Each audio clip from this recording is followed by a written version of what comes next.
Bonjour, j'ai le plaisir de recevoir aujourd'hui Louis-André Goulet, qui est un athlète réunionnais de passage dans les Pays de Loire. Alors le karaté je connais, mais alors j'ai déjà du mal à prononcer exactement la spécificité. Est-ce que tu peux nous dire, c'est le Kyo Le Kyokushin. Le Kyokushin. Donc c'est un style de karaté qui vient du Japon, mais qui a la particularité d'aller jusqu'au KO. Donc c'est-à-dire que nous on porte les coups.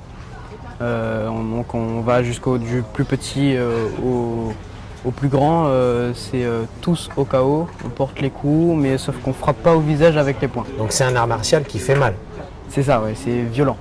Alors tu es né à Madagascar, Ouais. tu es arrivé à 3 ans à La Réunion, avec papa et maman. Et alors toi techniquement tu as été inspiré par ton grand-père. Il a fait beaucoup de choses qui m'inspirent aujourd'hui. Et c'était un courageux, un brave homme. Et bon, aujourd'hui il n'est plus là, mais paix à son âme. Et j'ai eu la chance de le connaître. Et j'en suis vraiment fier. Véritable source de motivation donc pour toi. Exactement. Pendant les compétitions, pendant les entraînements, c'est une motivation. Je pense à lui tout le temps. Quand je reçois un coup par exemple, et que je sais que j'ai mal, je pense à lui et ça m'aide beaucoup. Tu as commencé très tôt, à 4 ans et demi, il me semble. C'est ça, oui, j'ai le karaté. Ouais.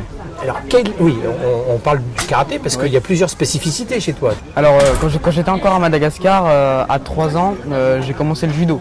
J'ai vite arrêté parce que j'ai dû déménager à La Réunion.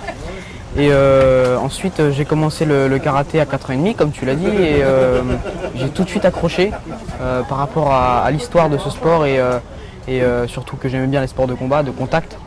Et donc j'ai commencé par le karaté et puis j'ai continué par la suite avec le rugby, le tir au pistolet, dont j'ai été champion de France en 2012.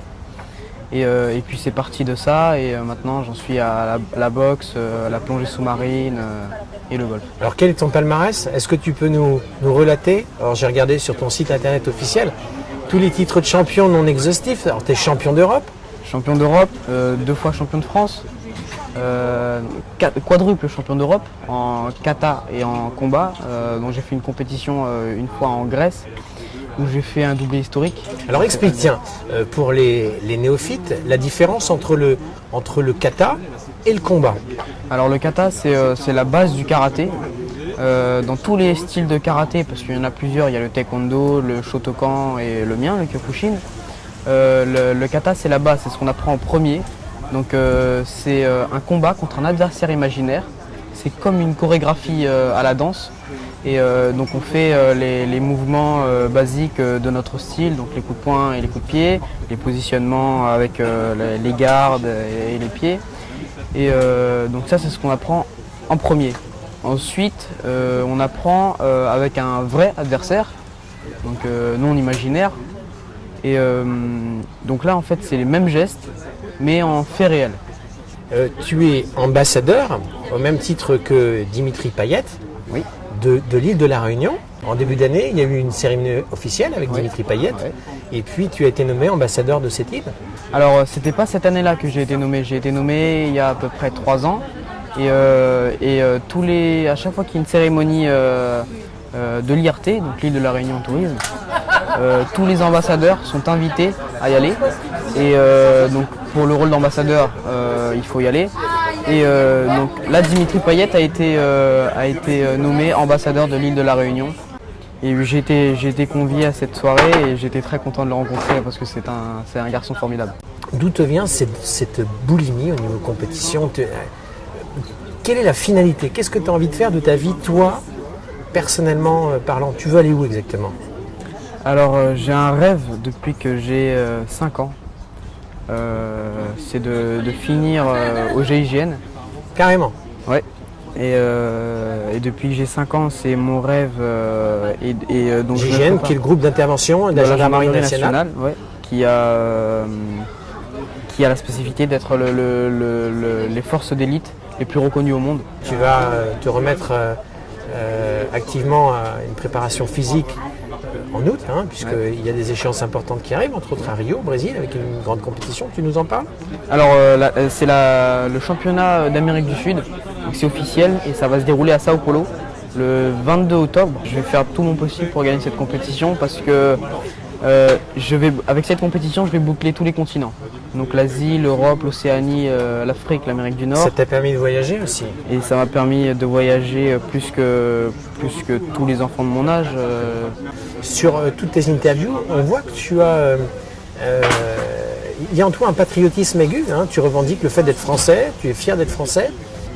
Alors dans la famille, on a tous tous mes parents ont servi la France. Enfin, mon grand-père, mon arrière-grand-père, mon père, on a tous servi la France. Et donc forcément, le patriotisme, il est dans le sang, évidemment. Et puis moi qui vais aller au GIGN, j'oublie pas que je suis malgache à côté parce que j'ai la double nationalité.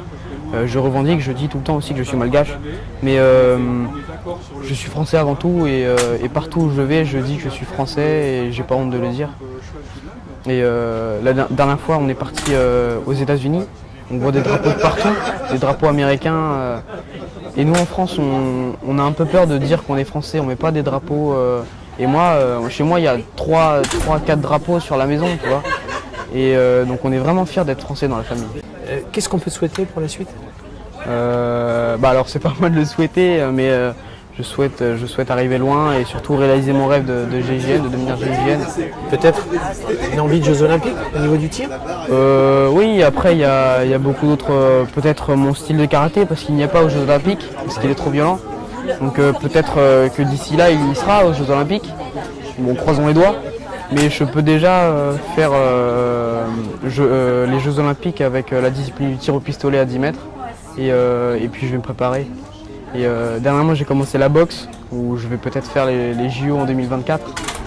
Donc il y a beaucoup de choix à faire et ça va être dur de trancher, mais je vais me préparer. En tout cas, il y a énormément de sérénité dans ce jeune homme de 14 ans qui est très calme en apparence, qui est bouillonnant. On va mettre des images d'illustration sur cette interview, donc vous pourrez mesurer un petit peu le parcours, le chemin et l'agressivité sur le tatami du jeune homme. On te souhaite une bonne continuation pour la suite. Merci J'étais beaucoup. ravi de te rencontrer. Je te dis Merci beaucoup. Merci. À bientôt. Merci.